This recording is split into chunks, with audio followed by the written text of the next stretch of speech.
amigas y amigos de Call to Action, llamar a la acción. Estamos en este jueves de nueva cuenta agradeciéndoles mucho quienes nos hacen favor de ver y escuchar. Hoy vamos a empezar a hablar de un documento que estoy preparando para enviarlo al Senado de la República. El documento que estoy preparando es acerca de la reforma electoral. Yo vi que el senador Monreal hace unos días, un mes tal vez, aceptaron que está preparando un documento de lo que sería una reforma electoral. Luego el señor presidente dijo que pues también a lo mejor hay una iniciativa del Ejecutivo. Por unos días el tema fue motivo de la opinión pública, pero como en este país un escándalo tapa al que sigue, muy pronto nos olvidamos del tema. Pero sin duda que es un gran tema. Entonces yo creo que en esta ocasión se debe de escuchar a la gente común y corriente. Perdonen, no quiero decir que bajar de nivel a la gente normal. Yo creo que una reforma electoral no debe ser hecha por santones. Primero les quiero decir que yo veo que hay políticos muy cuestionados, pero que siguen opinando, y quierase o no, esas opiniones son las que al final cuentan. Ahora yo creo que debe ser la gente quienes están viviendo las elecciones. El INE gasta miles de millones de pesos. Yo creo que la única industria próspera en este país son las elecciones, con dinero público, evidentemente, son montañas de dinero, porque frente a lo que el INE gasta del dinero que le da el presupuesto federal, que por cierto ya se va a discutir, además, cada entidad federativa que tiene una elección aprueba un presupuesto adicional que también gasta el INE. Entonces son cantidades monstruosas de dinero para un país que necesita vacunas, escuelas, hospitales, carreteras, bachar sus calles, garantizar elementos sustanciales para la vida en sociedad. Qué bueno, pues sí, tenemos un instituto que, miren, no lo van a creer. Hay más de 1,200 instrumentos legales que dirigen las elecciones de este país. 1,200, lo que antes era la ley, la famosa LOPE, Ley de Organizaciones y Procesos Electorales, ahora son más de 1,200, más de 1,200 instrumentos legales que rigen las elecciones. Amigas y amigos, vamos entonces a presentarlos, a presentar nuestro documento al Senado, pidiéndoles por favor que nos ayuden a conformarlo con el tema de una posible reforma electoral. Les quiero decir también que hoy vamos a empezar a platicar de el INE contra el IFE o el IFE contra el INE, porque a los estados no les dan la oportunidad de que organicen sus propias elecciones, lo que quitaría un volumen de recursos, de duplicidades, de burocratismo y de tonterías que ahora están en marcha. Vamos a dar paso a una conversación con Eduardo Casillas de Jalisco y Manuel García de Chiapas. Vamos a pedirle a mi gran amigo de toda la vida, Manuel García, que nos haga un comentario sobre el tema que hemos estado platicando el día de hoy. Manuel, para que lo conozcan bien, amigas y amigos, lo conocen, pero para que lo conozcan bien, es un político chiapaneco que ha participado pues los últimos 35 años en todas las elecciones que han habido en Chiapas. Si alguien sabe qué pasa en las elecciones, cómo se desarrollan estas, es Manuel. Y fíjense, amigas y amigos, que a esta gente que conoce del desarrollo de las elecciones, que saben las dificultades reales que hay para todos los partidos en cualquier contienda electoral, nunca les preguntan nada. ¿Quiénes son los que frecuentemente opinan de los temas electorales? Pues unos santones de la Ciudad de México, que son figuras imprescindibles, porque cada vez que hay una reforma recurren a los mismos y son los beneficiarios de las senadurías pluris, los que hicieron que bajaran el número de los años para ser senador, para que pudieran ser senadores, los que se benefician de los recursos públicos. Toda esta gente grandilocuente que se ufana de saber de las elecciones, pero que jamás ha estado en una casilla, yo creo que a veces ni para votar. Manuel, ¿no crees que ya los estados deben alcanzar su mayoría de edad y organizar sus propias elecciones? Las elecciones de gobernador, empezando por las de senador, las de diputados locales, la de presidentes municipales, sobre todo la de presidentes municipales, que es tan útil, y no estar esperando que en Chiapas, que es un universo tan extraordinario, pues unos santones, más chiquitos santones del INE, pero más santoncitos, digamos, o vayan a organizar las elecciones en Mitontic, en San Juan Chamula, en Noxuc, en Pateo y en Chenaló, lugares que no tienen idea siquiera de cómo son. ¿Qué opinas, Manuel? ¿Será que ya tienen derecho los estados a organizar sus propias elecciones o seguimos toda la vida esperando que unos santoncitos de México les digan a los estados qué se debe hacer? Buenas noches, maestro. La verdad, hay cuestiones que son incomprensibles. Mire, lo práctico, lo lógico, le meten un montón de pegostes para hacerlo difícil, complicado, dudoso. Yo no lo entiendo, mire. Los estados son libres y soberanos. Existe un federalismo. Las elecciones locales deben ser atendidas por los órganos locales, por los interesados. Y ya el INE pues tendrá sus instancias federales. Está bien, estamos de acuerdo. Ahora bien, ¿qué sucede? Fíjese usted, los estados en el Congreso legislan la ley electoral local y la ley de los medios de impugnación. Ahí vienen los requisitos para postular a candidatos, candidatas de las 3 elecciones locales. Ahí viene la fecha de la elección, la convocatoria, eso lo hace el Estado. Ahí viene el número de la fecha de la elección, el número de casillas, la ubicación de casillas, el número de representantes para los partidos políticos, coaliciones, los funcionarios de casillas que son insaculados, le da seguimiento el órgano electoral local, que se convierten en juntas auxiliares. Bueno, llevan a cabo el proceso, pero lo lleva a cabo el INE. Los cuadros, las autoridades locales nada más se encargan de recibir instrucciones.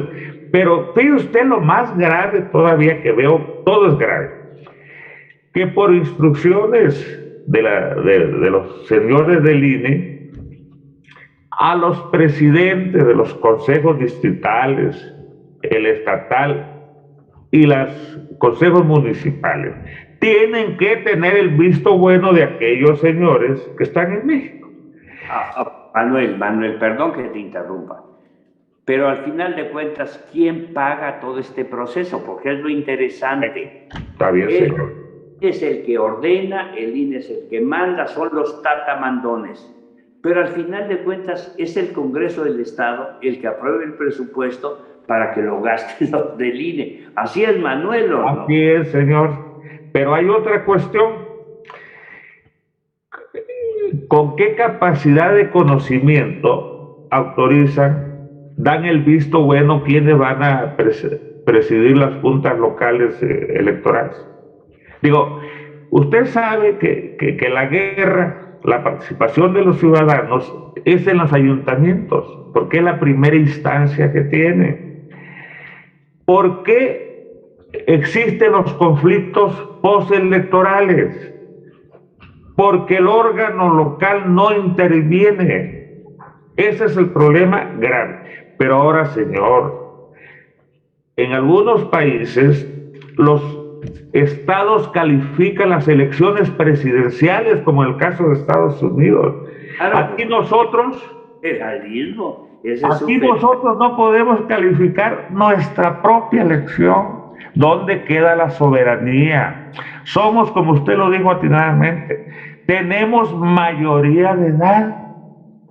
Maestro, yo le pediría, porque muchos chapanecos pensamos así, ¿qué podemos hacer para que esto cambie? Para que vuelva a ser la lógica elemental del respeto a los estados. Somos una federación, señor. Esto, ya me imagino a Lini que anduviera allá por Chilón, por San Juan, Cancún, no sé, Chanal. Duraznal. Duraznal, Chanal, Todos los municipios preciosos, metidos en la selva, metidos en la montaña, donde los señores del INE no tienen idea de que existen. La verdad, maestro. Una opinión que recogemos, de verdad, por eso estamos haciendo esto. Te pido de favor, Manuel, que si para la próxima ocasión puedes invitar a algunos de los otros compañeros chapanecos que opinen también como lo has hecho tú. Sí, señor.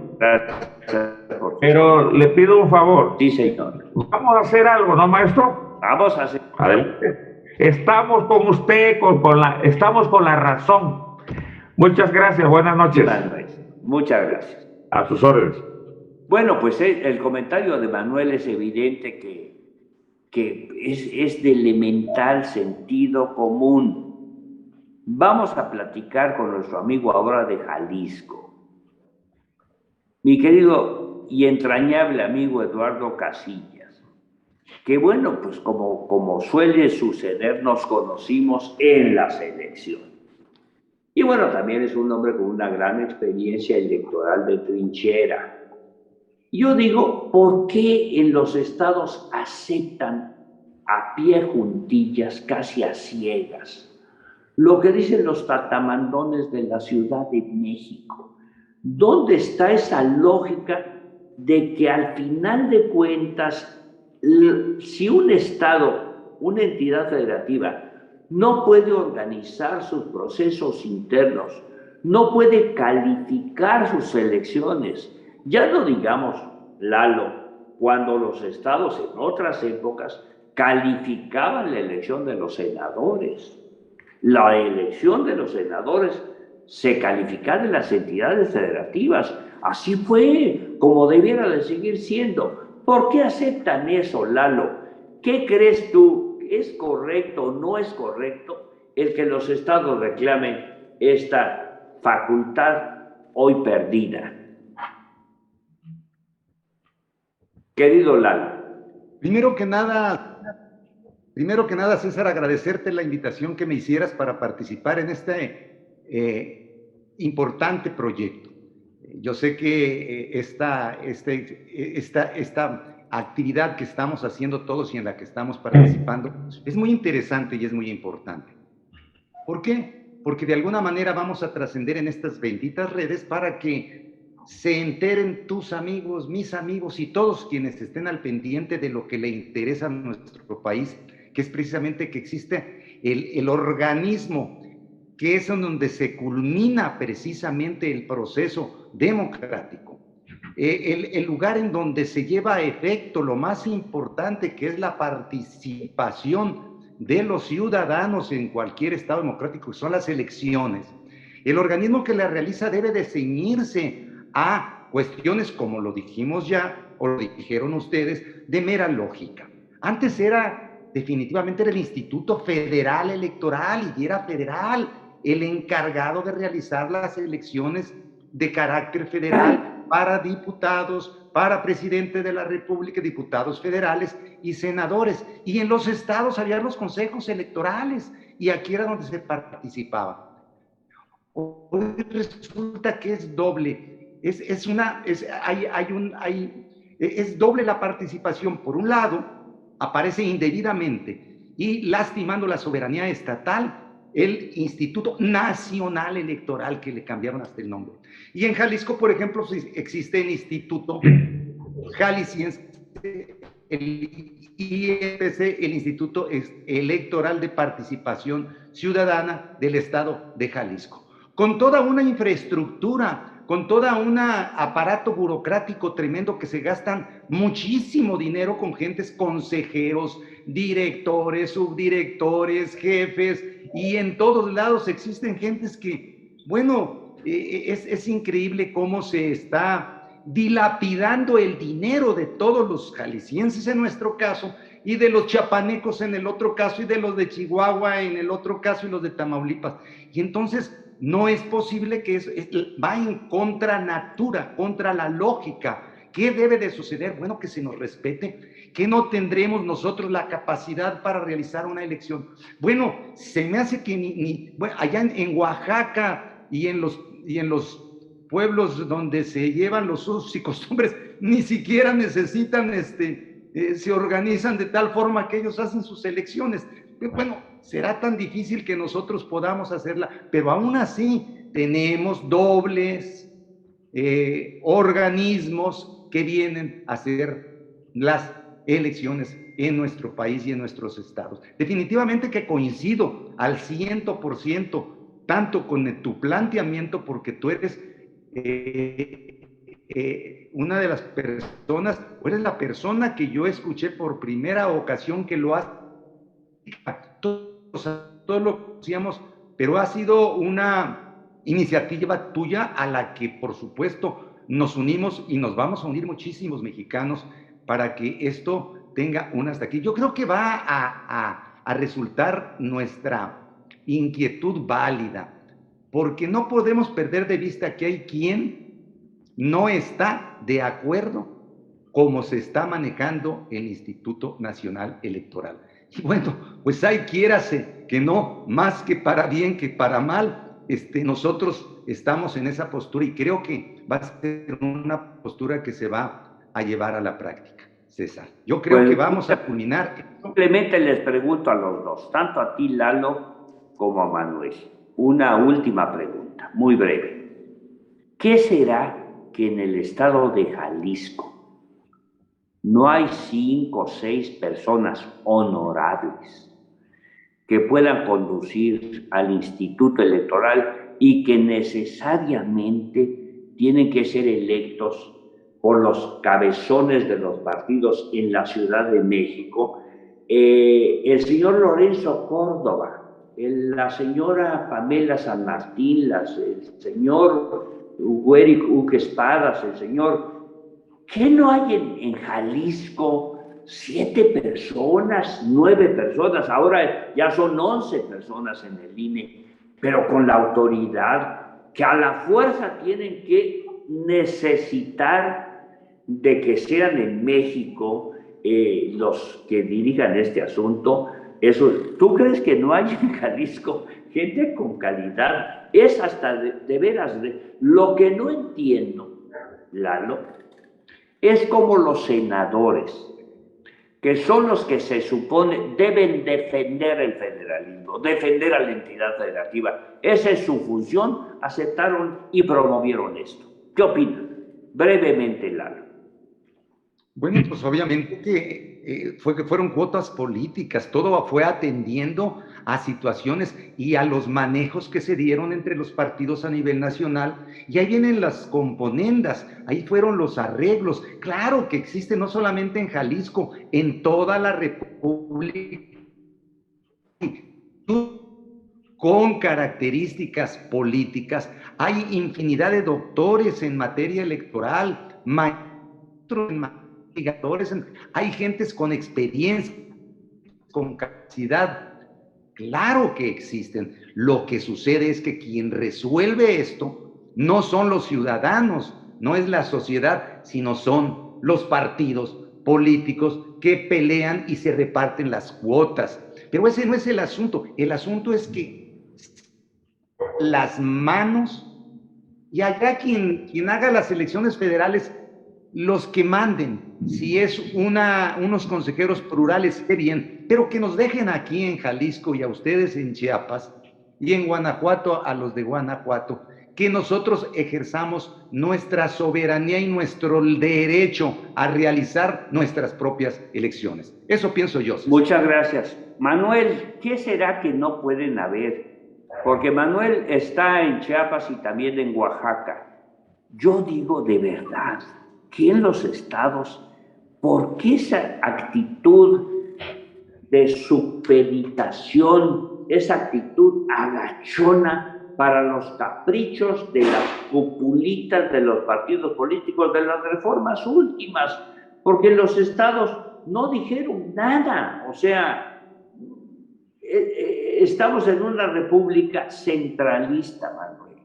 Yo comparo las 7 leyes constitucionales que fueron hechas en la época de Santana, ¿verdad?, en Tacubaya, y veo, no soñaron con tener el nivel central que tiene la Constitución actual, derivado de las reformas desde Cedillo a la fecha.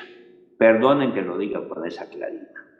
Yo digo, ¿por qué la gente no reacciona? A ver, señores, hasta aquí lo federal estamos de acuerdo, como dice Casillas, atiendan las elecciones federales como ustedes quieran, pongan candados, exijan lo que quieran, pero los estados respétenlos, que los estados decidan. ¿Cómo la ves, Manuel? Señor, hay un problema de que no hay autoridad moral ni con capacidad para defender su estado. Son personas que no tienen el sentimiento de querer a su entidad. Por eso ellos nada más obedecen órdenes.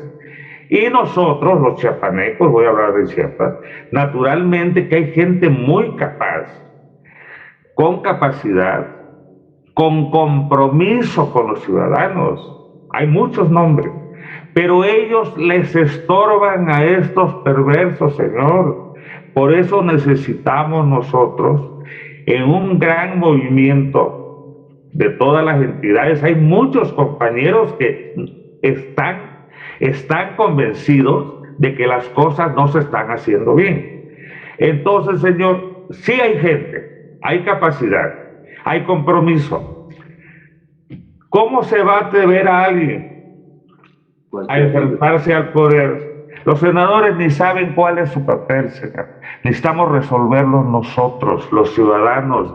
Por eso, señor, vamos en un movimiento por la soberanía de los estados, porque el ciudadano decida y califique, claro, dentro de las leyes y las normas, sí, y que se tome la mejor resolución en conflictos municipales.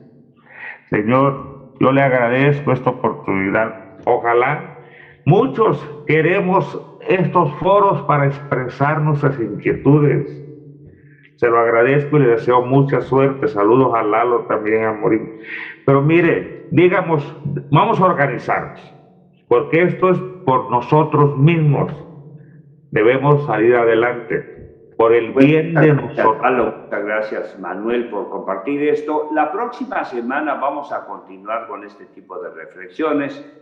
En este momento creo que nuestro programa se llama Call to Action, llamar a la acción. Y esta es una buena causa. Call to Action, llamar a la acción. Muchas gracias, queridos amigos. Nos veremos pronto. Buenas noches. Muchas gracias. Buenas noches. Adiós a todos. Hasta luego. Como es costumbre, amigas y amigos, yo suelo mostrarles un libro que ya lo había enseñado en alguna ocasión, por eso no me esmero en que se vea. Aquí está el libro, no me esmero. Es un libro que publicó el Senado de la República en 1924. Yo tengo la suerte de haber comprado en un baratillo de la calle de Bruselas uno de tantos ejemplares que creo que ya no hay muchos. En 1924, los senadores de un Senado espléndido decidieron publicar un libro en homenaje a la Constitución de 1824. Por cierto, señores senadores, ya faltan 2 años o 3 para que celebremos el bicentenario de la Constitución del 24. En 1904, los senadores publicaron estos estudios en homenaje a la Constitución de 24. Yo espero que los senadores se honren en esta ocasión publicando algo tan bien hecho como esto. ¿Por qué traigo a colación este asunto? porque aquí está la esencia del federalismo mexicano. Los grandes debates alrededor de si se constituía una república central o una república federal. Fray Servando, Ramos Arizpe. Bueno, no es una clase de historia, no me gusta pontificar en el tema histórico, no soy un historiador, conozco la vida de la historia de mi país como cualquier mexicano preocupado por su nación, pero no quiero pontificar. Simplemente decir, muy intenso, hacemos una federación en donde haya una serie de normas que le den el nombre federal y luego reconocemos las dificultades, las peculiaridades, la idiosincrasia, si se puede aplicar ese término, de las entidades federativas. Y el debate se inclinó por la famosa Constitución de 1824, que este libro celebra a los 100 años de su nacimiento. Luego hubo un intento en la época de Santa Anna, en Tacubaya, esas 7 leyes constitucionales, para volver a poner la República Central. Pero fíjense ustedes, el centralismo, aún en esa época, no quiso tocar la responsabilidad de los gobiernos de los estados. Se quiso aplicar y dejar más a los municipios, no a los estados. Pero ahora, con estas reformas constitucionales y sobre todo el sistema electoral legal, la República Mexicana se convirtió en un centralismo oprobioso. Está el tema debate, seguramente hay personas que dirán lo contrario, bienvenidos a debatir conmigo, yo tengo todo un acervo documental que ha amasado en los últimos años para discutirlo. Es una república central, no se quejen de que por qué el presidente tiene tantas facultades, pues porque se las dieron en la Constitución pensando que el PRIAN nunca iba a acabar. Consecuentemente dijeron, bueno, pues le demos la facultad al poder central, porque nunca va a cambiar, da lo mismo que sea el PRI o que sea el PAN, vamos a seguir por siempre. Ahora que las cosas cambiaron, ya no les gusta, ¿verdad? Ya no les gusta, pero así es. Por esto es que esta oportunidad la pinta calva, como dicen todos. Aquí tenemos que hacer un esfuerzo para que esta nueva reforma ya no sea una reforma grandilocuente, que nada más los discutan los académicos, los políticos sabios, los que se benefician de sus propias reformas, que lo discuta la gente.